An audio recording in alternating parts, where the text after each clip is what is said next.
Há histórias que começam com palavras, outras começam com guerras, mas esta começa com um fio. Um único fio de cabelo. Um fio que carrega memórias, identidades, reinos, risos de avós, segredos de mães e a força de um povo que nunca deixou de renascer, mesmo quando o mundo tentou apagá-lo. Hoje, quero falar contigo sobre isso, sobre nós, sobre o nosso cabelo. Mas antes de entrarmos nessa viagem profunda pela negritude, pela ancestralidade e pelo orgulho africano, deixa-me dizer-te uma coisa muito rápida. Se estás aqui agora, é porque este tema toca-te de alguma forma. Então aproveita e inscreve-te no canal e ativa as notificações, porque aqui nós falamos de África com verdade, com alma e com respeito. Feito? Agora sim, vamos juntos. Feche os olhos por um instante e imagina isto. Um miúdo africano, sentado num banquinho baixo no quintal de uma casa simples. O sol bate suave, o cheiro de fungo ainda está no ar. E a avó está atrás dele, penteando o seu cabelo com calma. Cada puxadinha dói um bocadinho, mas cada movimento é um gesto de amor. A avó sorri e diz: "Meu filho, cabelo de africano não cresce só para cima, cresce para o céu. Ele não aponta para o chão. Ele lembra-te para onde tu tens que olhar."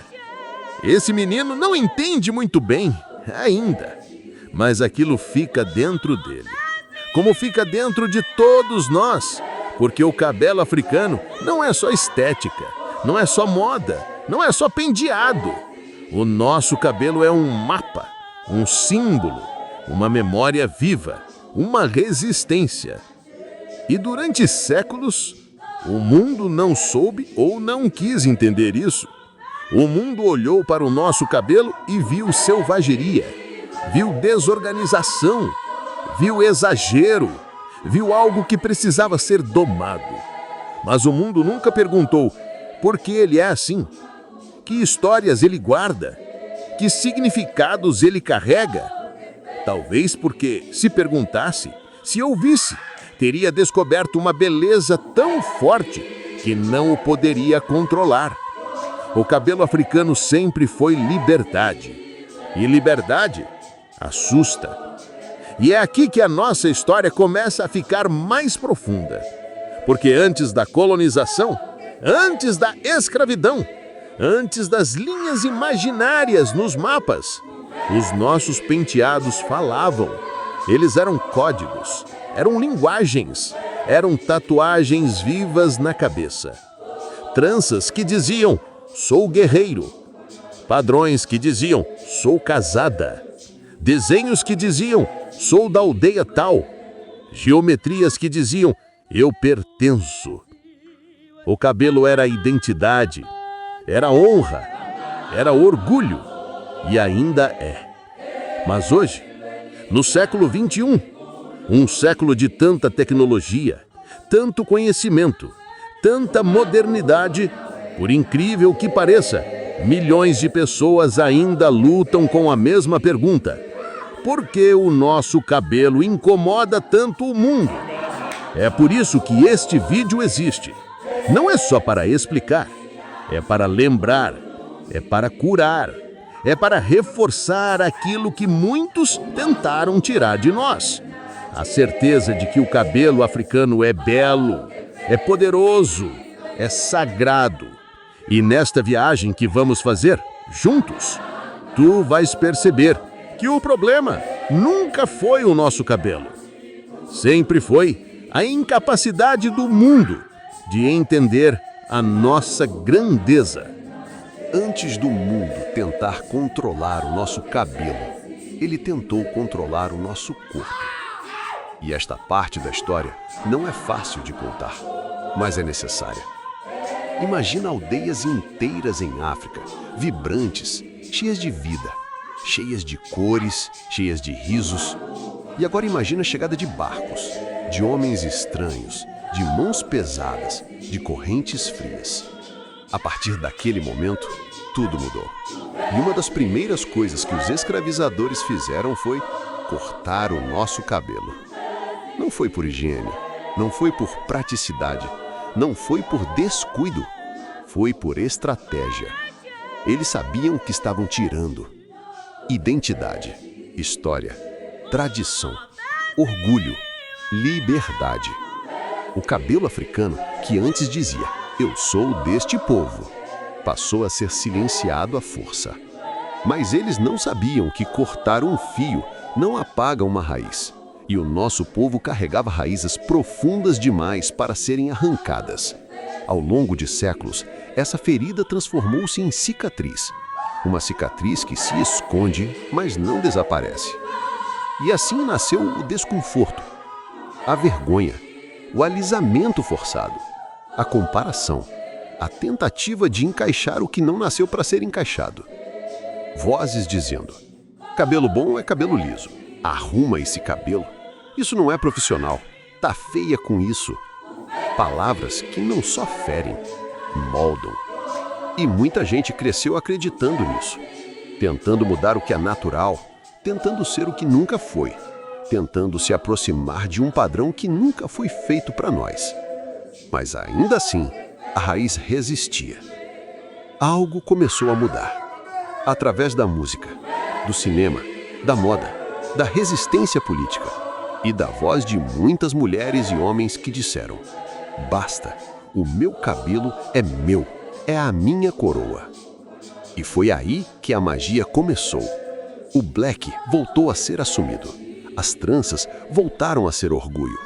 O afro voltou a explodir nas ruas. E a pergunta deixou de ser, por que o meu cabelo é assim?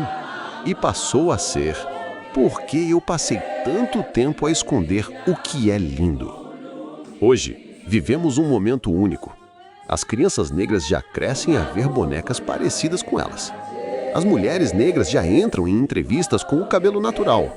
Os homens já usam dreads, twists, tranças, black e sabem que isso não diminui a inteligência, a profissionalidade ou o caráter de ninguém. Mas ainda existe um longo caminho. Porque a visão do mundo sobre o nosso cabelo ainda carrega preconceitos silenciosos e é justamente por isso que vídeos como este existem. Para lembrar, para curar, para fortalecer. Porque no fundo, a questão não foi estética, foi sempre poder. E nós estamos recuperando. Há coisas que se podem arrancar de um corpo, mas há coisas que não se podem arrancar de um povo. E o cabelo africano sempre foi uma delas. Depois de séculos de dor e silêncio, começou algo que muitos chamam de movimento, mas eu chamo de renascimento. Não um renascimento que vem de fora, mas um que brota de dentro, da raiz, do couro cabeludo, da alma. Hoje, mais do que nunca, africanos e afrodescendentes estão a redescobrir o verdadeiro significado do cabelo. Não é apenas estética, é espiritualidade. E isto não é exagero. Na cultura iorubá, o cabelo é visto como uma conexão direta com o divino. Entre muitos povos bantu, acredita-se que cortar o cabelo de uma criança sem ritual pode desequilibrar a energia dela. Nas aldeias antigas, existiam penteadores especializados, pessoas que, ao mexerem no cabelo, mexiam também na alma. Tocar no cabelo era toque na história, era toque no destino. Hoje, quando alguém faz tranças, twists, bantu knots, dreadlocks, afro, eles não estão apenas a arrumar o cabelo. Eles estão a reativar memórias, a reconectar-se com ancestrais, a reconstruir identidade. É espiritual, é profundo, é lindo. E o mais bonito é isto. O afro cresceu, o mundo viu e não conseguiu ignorar. O que antes era estranho, hoje é tendência. O que chamavam desarrumado, hoje chamam estilo.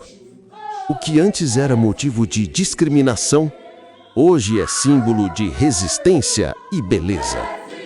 E o mais incrível, as pessoas negras começaram a olhar para si mesmas com outros olhos.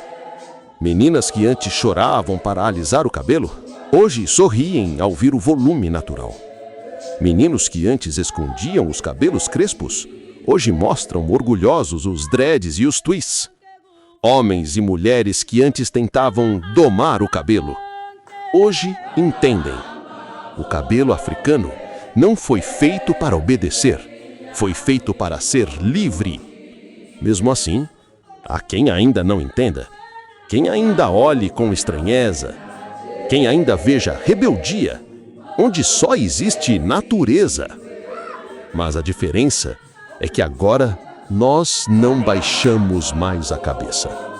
Agora, quando alguém diz, esse cabelo é muito grande, respondemos, é grande mesmo, e cresce assim porque carrega poder. Quando alguém diz, isso não é profissional, respondemos, profissional é o meu trabalho, o meu cabelo é a minha identidade. Quando alguém diz, por que não arrumas? Respondemos, está arrumado à moda da minha ancestralidade. Porque finalmente estamos escolhendo quem queremos ser, não quem o mundo quer que sejamos. Este momento, aqui e agora, é histórico. É o momento em que crianças negras veem representatividade, adultos negros encontram liberdade, e o mundo inteiro começa a perceber que o cabelo africano não é problema. É patrimônio, é cultura, é ciência, é arte, é resistência, é coroa. Uma coroa que não precisa de ouro para brilhar. E o mais bonito é que este renascimento não está acontecendo em livros de história. Está acontecendo nas ruas, nas escolas, nos salões, nos empregos, nos transportes, nas famílias, nas redes sociais. Está acontecendo em ti, em mim, em todos nós. Porque no final, o cabelo africano não é apenas algo que temos, é algo que somos. Se chegastes até aqui, já percebeste. Esta não é apenas uma conversa sobre cabelo. É uma conversa sobre quem somos, sobre quem tentaram impedir que fôssemos, sobre quem estamos voltando a ser. E agora é hora de falar sobre cura. Em muitos momentos da vida, o maior inimigo não foi o mundo, foi a voz dentro de nós.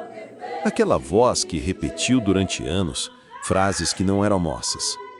Esse cabelo é difícil. Esse cabelo é feio. Esse cabelo precisa ser mudado. Palavras que ouvimos na escola, no trabalho, até dentro da família. Palavras que entraram e ficaram. Mas hoje é o dia em que começamos a devolver essas palavras ao lugar de onde vieram, da ignorância. Porque quando tu olhas para o espelho e vês o teu cabelo, seja crespo, encaracolado, volumoso, curto, longo, em tranças, em twists, em afro, você não está vendo só fio, você está vendo história, você está vendo resistência, você está vendo beleza que o mundo tentou apagar, mas não conseguiu. Porque o cabelo africano sempre volta, ele sempre renasce, ele sempre cresce, mesmo debaixo do peso da opressão. O mundo olha hoje para o cabelo africano com mais respeito. Não porque ficou na moda, não porque viralizou, mas porque nós finalmente dissemos: eu sou suficiente. E quando um povo se aceita, nada o pode parar. Hoje grandes marcas tentam copiar a estética africana. Modelos negros aparecem em passarelas, celebridades assumem o cabelo natural. Mas a verdadeira revolução não está nessas vitrines. Está nas pequenas coisas. Na mãe que deixa a filha ir à escola com tranças e diz: vai assim, estás linda. No pai que ensina o filho a hidratar o black com orgulho. na mulher negra que, depois de anos alisar, decide cortar tudo e recomeçar. No homem negro que entra numa entrevista com o cabelo natural e não baixa os olhos. É aí que a mudança acontece. Lenta, profunda, real. O cabelo africano não segue gravidade. Ele segue liberdade. Ele não cai. Ele levanta. Ele não obedece. Ele existe. Ele não desaparece. Ele marca. Ele não imita. Ele cria. E mais do que tudo, ele lembra ao mundo uma coisa que muitos tentaram apagar. Nós viemos de reinos, viemos de civilizações, viemos de terras sagradas, onde o sol é testemunha da nossa grandeza. E ninguém que veio de reinos precisa pedir permissão para ser quem é. Tu que estás aí a ver este vídeo, deixa-me dizer-te uma coisa do fundo da alma. O teu cabelo não é problema, nunca foi. O problema é o mundo que ainda não aprendeu a ver beleza para além dos seus padrões estreitos. Mas isso não é contigo. Não é responsabilidade tua carregar a cegueira dos outros. A tua responsabilidade é só uma: ser. Ser inteiro, ser verdadeiro, ser africano, ser negro, ser tu. Porque cada fio que nasce na tua cabeça é um lembrete silencioso de que você é descendente de algo maior, que explicações, maior que opiniões, maior que preconceitos. És descendente de reinos, de rainhas, de guerreiros, de curandeiros, de inventores, de visionários. E o teu cabelo é prova viva disso. E então, o que fazemos daqui para frente? Continuamos a caminhar, a ensinar, a mostrar, a respeitar, a proteger. Continuamos a usar o cabelo como ele quer ser usado. Livre, sagrado, africano. E, acima de tudo, continuamos a amar aquilo que um dia disseram que não era digno de amor. Porque agora já sabemos a verdade. O cabelo africano é a linha que nos liga ao passado, a força que nos empurra para o futuro e a luz que nos mostra quem somos no presente. Chegamos ao final desta viagem. Mas, na verdade, isto aqui não é um fim. É um começo. Porque cada vez que alguém compreende a história do cabelo africano, cada vez que alguém se vê representado, cada vez que alguém sente orgulho do que nasce naturalmente da sua cabeça, uma nova chama acende-se. Uma chama que ilumina as próximas gerações. Imagina um mundo onde cada criança negra se olha no espelho e vê um herói. Imagina um mundo onde nenhuma menina chora porque o seu cabelo não é como o das outras. Imagina um mundo onde o cabelo africano não provoca espanto, provoca respeito. Um mundo onde não precisamos explicar quem somos, apenas somos. E esse mundo não está longe. Ele está a nascer agora, aqui, contigo. Porque tudo começa com consciência, com amor, com orgulho. Tudo começa quando alguém decide quebrar o ciclo da vergonha e abrir espaço para a verdade. A verdade de que o cabelo africano é mais do que a estética, a identidade, a herança, é luz. Agora, deixa-me falar contigo de forma direta. Tu que estás aí a ver este vídeo, sente isto. O teu cabelo é história, é proteção, é arte, é força espiritual, é conexão com quem veio antes de ti e é sinal para quem virá depois. Tu és parte de algo maior. Tu és continuidade. Tu és legado. E não importa o que o mundo diga, o mundo já não manda em ti. Se esta mensagem te tocou, se este vídeo fez sentido para ti, se te fez lembrar de quem tu és ou de quem tu podes ser, então não deixes esta chama morrer aqui. Partilha este vídeo com alguém que precisa ouvir isto hoje. Alguém que talvez esteja a lutar contra o próprio espelho. Alguém que ainda não descobriu que carrega uma coroa na cabeça. E claro, inscreve-te no canal e ativa as notificações, porque aqui nós falamos da nossa história, com verdade, com orgulho e com amor. E tu és parte dela. Antes de terminares este vídeo, faz uma coisa bem simples. Passa a mão no teu cabelo. Sente a textura, sente o volume, sente a força. Esse toque é mais do que físico. É um lembrete. Tu és África. Tu és resistência. Tu és beleza. Tu és poder. E que ninguém mesmo, te convença do contrário. Obrigado por fazeres parte desta viagem e lembra-te sempre, o mundo tenta copiar o que não consegue criar. E o nosso cabelo é único, é eterno, é sagrado.